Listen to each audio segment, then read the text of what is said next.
we're going to be reacting to Meet Lara Croft, the behind the scenes clip from what it says of Tomb Raider Legacy of Atlantis. I'm really curious to watch this because so basically the whole thing is the actress, the new actress of Lara, was the actress of Joanna Dark in the Perfect Dark remake, not remake, reboot, I guess. But that got canned, and but since that was co-developed by Crystal Dynamics, I guess there was, I don't know, they worked together already, so and they thought she would be a good fit for Lara, so she also voices Lara, and I'm curious about her because that's going to be a very important part of the character. So yeah, let's give it a watch.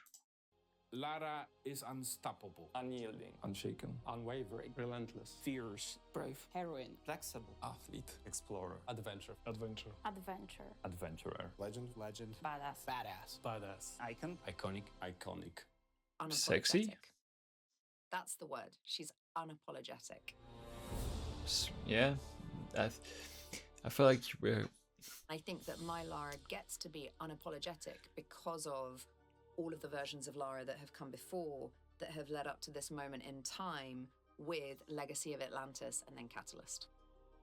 Hi guys, I'm Alex Fulton Regan. I'm playing Lara Croft in Tomb Raider Legacy of Atlantis and Tomb Raider Catalyst. Lara Croft is somebody who could live a life of luxury if she decided to, but she has instead dedicated herself to finding truth.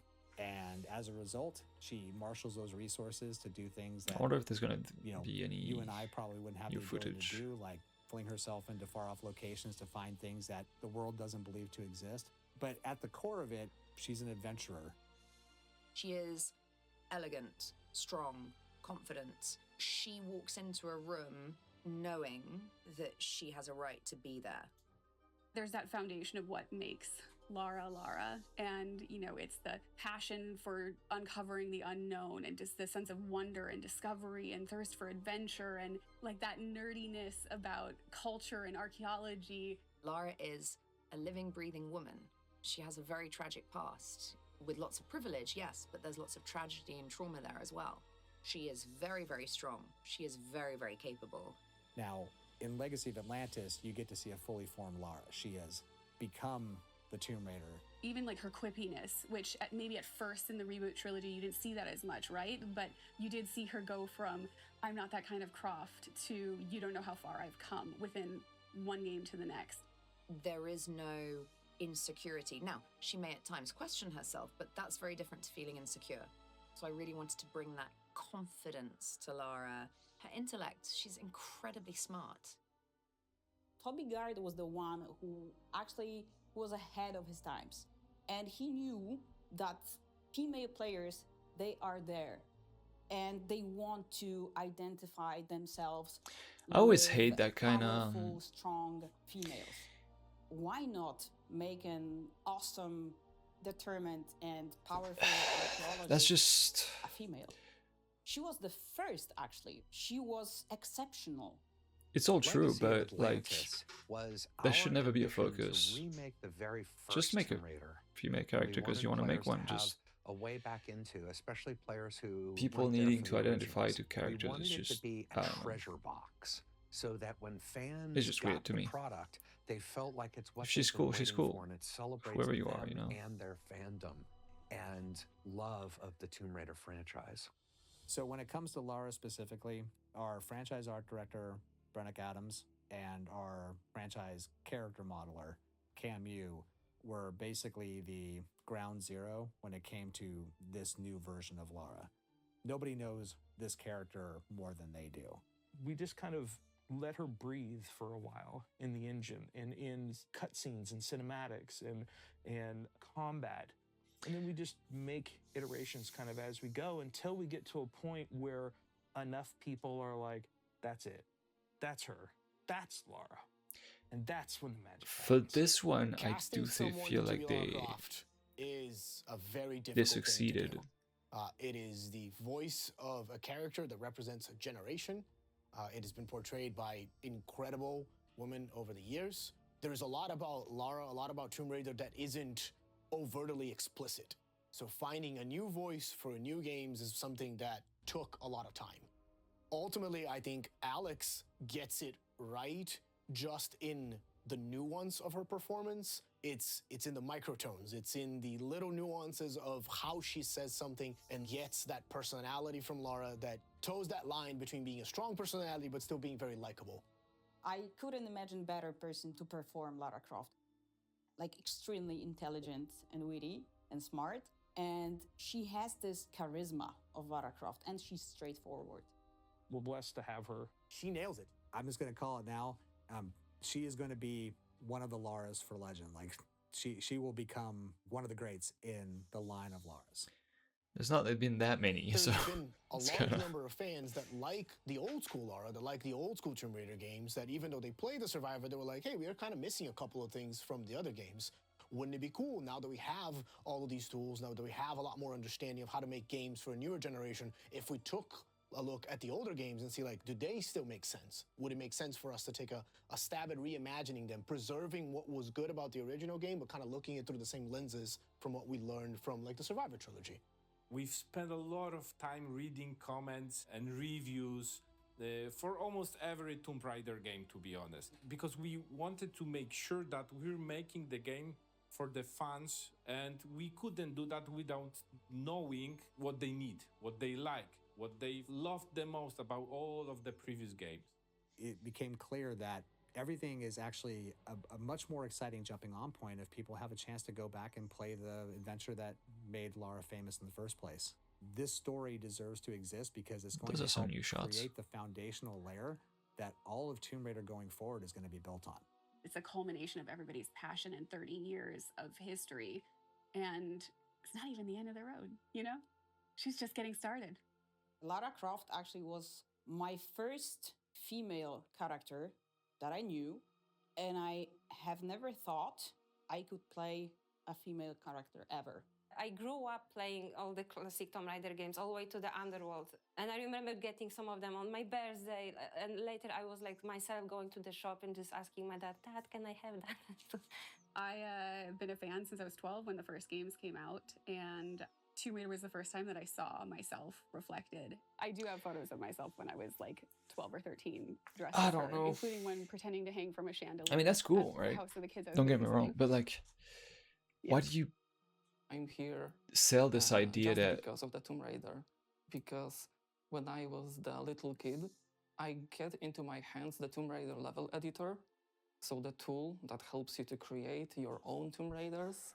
Yeah, And you separate from two- that time, I just started to create games and two now I'm experiences, here you know? working the Tomb Raider, the original.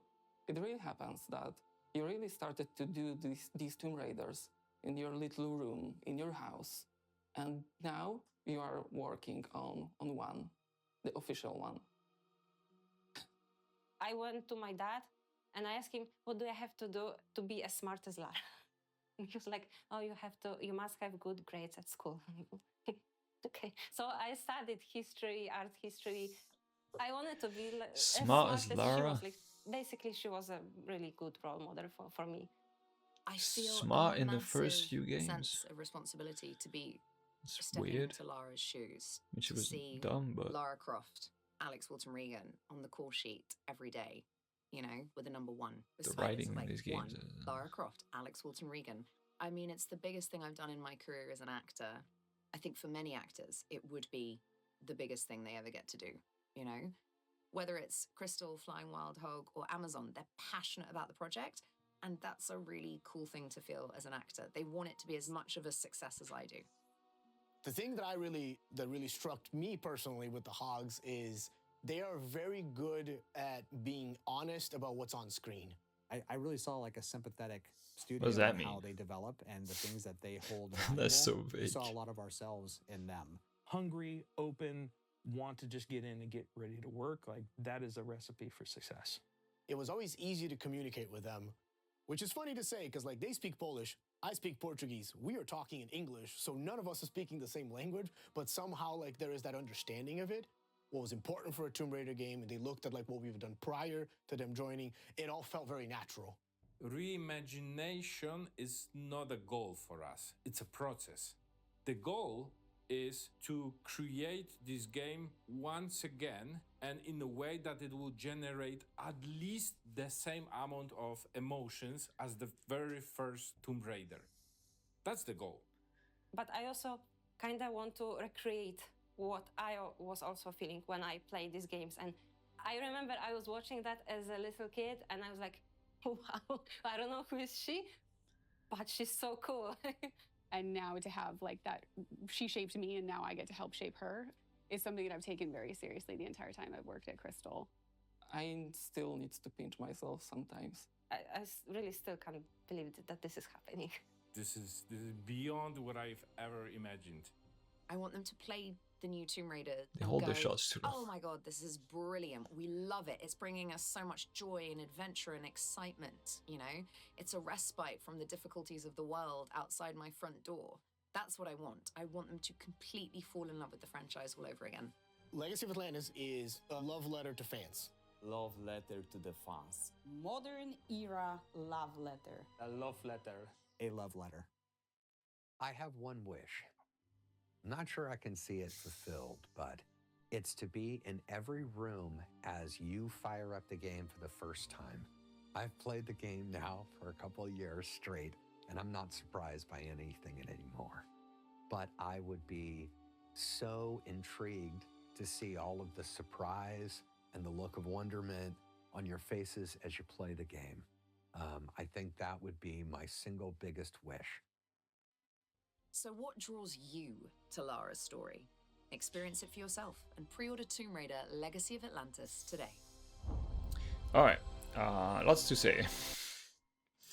Lots to say. I hate the way that was shot and scripted. It just feels extremely fake a lot of times when they do this. The shots were held way too long. It was creepy. But more importantly, I feel like it is a bit weird to have them all acknowledge and touch on what made the first, let's say, 2 games or 3 games, or the first game really, special, and never mention once that a major reason why Tomb Raider is what has been the success it has been is because she's sexy. She is. And she was made overly sexy as time went on, and it was creepy and it was weird. Especially by the time you got to like Underworld and stuff. Underworld was, I hate that game. But even originally in the first one, like, she is, I mean, she looked like shit in the very first Tomb Raider, but she is like this outgoing, sure of herself adventurer that is, yeah, like, that knows the effect she has on people, you know? Like, it's like Bayonetta in a way, even though Bayonetta takes that to the next level, let's say. But, you know, if you look at the let's see a shot of Lara. If you look at her design, because like this is her design in this is her Survivor outfit. Now the Survivor trilogy definitely dialed back the sex appeal of Lara, not to zero, because if you play the reboot, they know what they're doing. But I mean, you can see like she doesn't show cleavage. She has a tank top, but it's definitely toned down. But if you look at her new design for the remake, if I can find a shot of her, god damn it, where is it? I'm sure I saw at least one shot of it. But there, if you look at a couple of shots, so the new design she's showing cleavage again. It doesn't show too well in this one, but like maybe this one. Yeah, I mean, you can see what I mean. Compared to what they did in the reboot, like they know what they're doing. Obviously, they're going back to what made the original successful, because you know, like the reality is at the time of Tomb Raider 1, when that came out, gaming was still hugely dominated by a male audience, which, you know, is a shame, but is what it was. And so I feel like focusing this entire video around what makes Lara Lara and not acknowledge once, or like, I mean, that's what I liked about the Alex, the voiceover, well, the new actor, is that she did kind of allude to it. She seemed aware, but everybody else is like, they just have this like spreadsheet of things that makes Lara great, and there's like a big red line you cannot say that she's hot, which it just annoys me. I don't know. It annoys me, but yeah, I think this whole thing was really weirdly directed. No shame on any of the devs. I am sure they're doing their best. This was purely a marketing thing. That was text that was given to them 100%.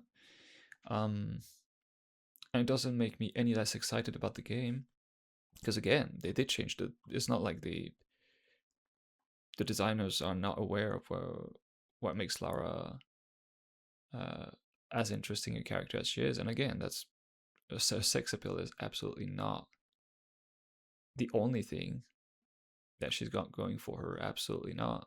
Everything they mentioned is true. But it's just, I just think it's weird not to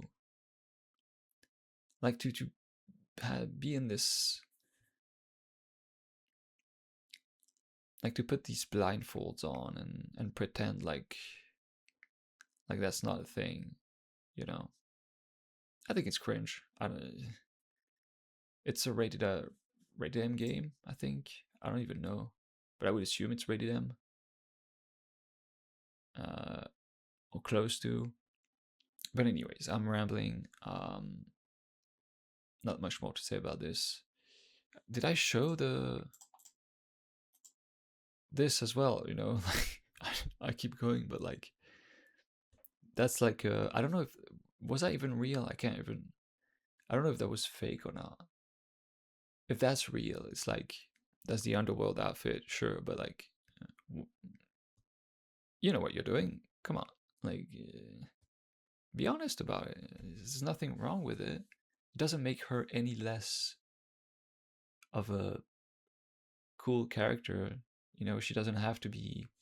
I guess that they have in their heads like she has to be that role model for little girls, which that part of the video also rubbed me the wrong way. It's like you have to be a little girl, when Tomb Raider 1 comes out, to identify to her and want to look up to her and stuff like that. And it's like, it's just weird. Like, can't you just look up to anyone? Why you have to identify to? I don't know. I never understood that part of it. I just feel that's weird and reductive to the characters, and to, it's like you have to be the same gender as something in order to like identify with them, and it's just reductive. I don't like it. But I'm still rambling. It looks great. I'm looking forward to it. Yeah, next year.